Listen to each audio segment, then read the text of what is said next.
I'm Rick Kohler, and I'm sitting here with Phil Irwin. I'm the president of RLEP, the Rappahannock League for Environmental Protection, in 2016. And Phil is the founder of the Rappahannock League for Environmental Protection in 1970 and has been a fabulously contributing board member since that time. So Phil, I'd like to just interview you a little bit for posterity here.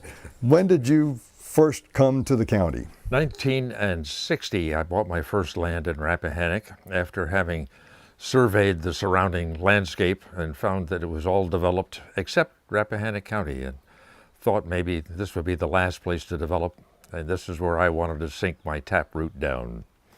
And you found a farm here, which was down near Rock Mills at the time. Bought my first land near Rock Mills, built a small A-frame house on it, and unable to get ownership of my view, sold it and bought Caledonia Farm back in 1967.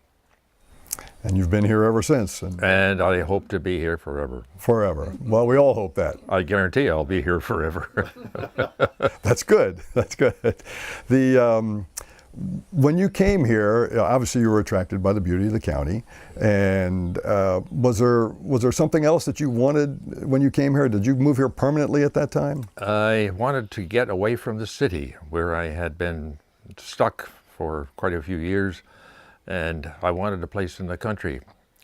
And Rappahannock County was the last place to develop in this area. I made many miles surveying the surrounding counties. And Rappahannock was clear enough going to be the last one to develop, and we've been able to keep it that way. Thanks to you. Well, and people like you. And people like all the predecessors right. that were responsible for maintaining this county the way it is. You see, we've never had a railroad, navigable waterway, or a major highway. And so growth went to the counties all around us and left us alone long enough to get good ordinances into place, such as requiring a developer to provide his own public water, public sewer, curbs and gutters, and school. And since developers don't do that, we have no development. We have no shopping centers, and still in Virginia, we believe we are the last county without a traffic light, although Highland County has one that doesn't blink red all the time. The first zoning ordinance in the county was developed by a committee, and I was a guest on that, not officially, but a guest on that committee with a man by the name of Elmo Flint, who was my neighbor at the time. He was on the committee. And so we together had a lot to say about the original ordinance that was adopted, I believe, in '64. Comprehensive planning came later. RLEP invited a landscape architect. I'm not pulling his name out of my head, from the University of Virginia to talk about comprehensive planning. And so we were involved with the concept of comprehensive planning long before it was required by the state. I guess we're the first ones to start talking about it here in Rappahannock County. In the entire state? Mm-hmm. Comprehensive planning. Wow. And then that led to the Board of Supervisors finding a county administrator? That was a separate issue. We, back in 1986, I wrote a letter to the board suggesting that they hire an administrator because their staff included Peter Luke and Diane Bruce at the time. That was their entire staff. They needed a county administrator, and all the counties around us had one by that time. And the next year, John McCarthy was hired from the University of Virginia, and he learned everything he knows about comprehensive planning and being an administrator from what he learned here in Rappahannock County. So he's well educated. Phil, let's talk about conservation easements for a minute. Mm-hmm. You put Caledonia Farm in easement. Back in 1972, we applied for it and was granted the first easement in Rappahannock County in 1973. And we have easement number 12, although we were the third applicant for the easement. That was because Piedmont Environmental Council made that as a priority of their efforts. And so it sounded like a pretty good idea to me, and ever since it has proven to be one of the greatest of the land preservation things that you can do to property. And RLEP took that on in the beginning there. And what about the easements there were a lot of easements created in the north end of the county? That was due to a lot of the effort of the then president of the Piedmont Environmental Council, who made it a personal project to making sure that there was a barrier of easements that prevented any north-south condemnation of land for easements for power lines or sewers or anything else, transmission lines. But that was something that's kind of fun. If you look at a map, you see that barrier of land that has been prohibited from being condemned for public purposes. And was that Bob Dennis? Yeah.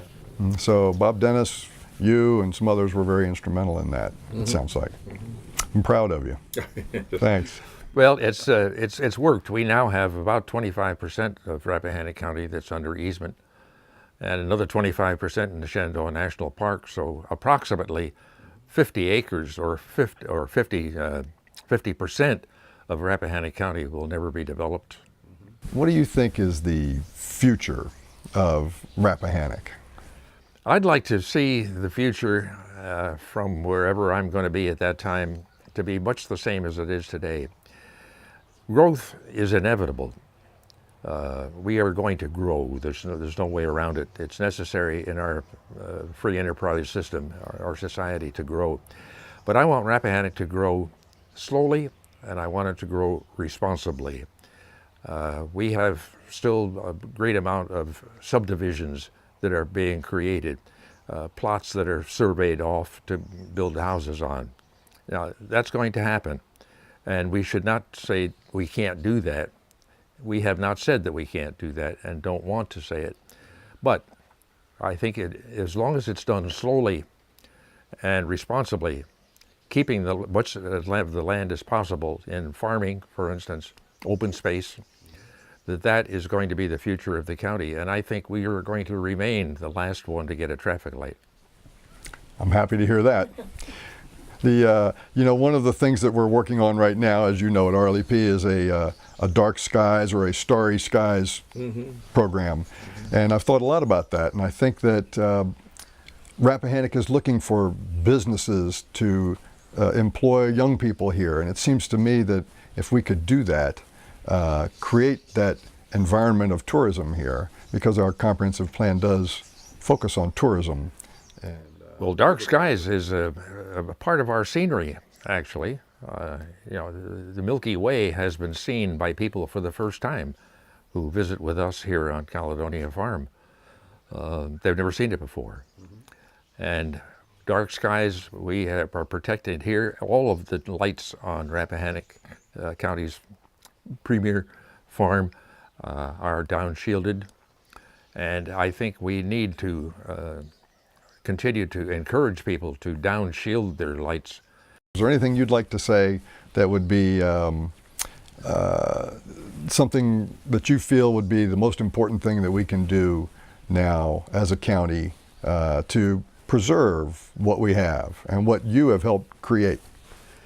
I think maintaining the ethic of appreciating the natural beauty that we are surrounded with has got to be promoted. And whatever development we do allow and encourage should be responsible to that ethic of maintaining the county in its present visual state. As a board member of Scenic Virginia, that's what we are trying to promote as a statewide organization, is the beauty of Virginia. And golden arches are not pretty, and electronic billboards are not pretty.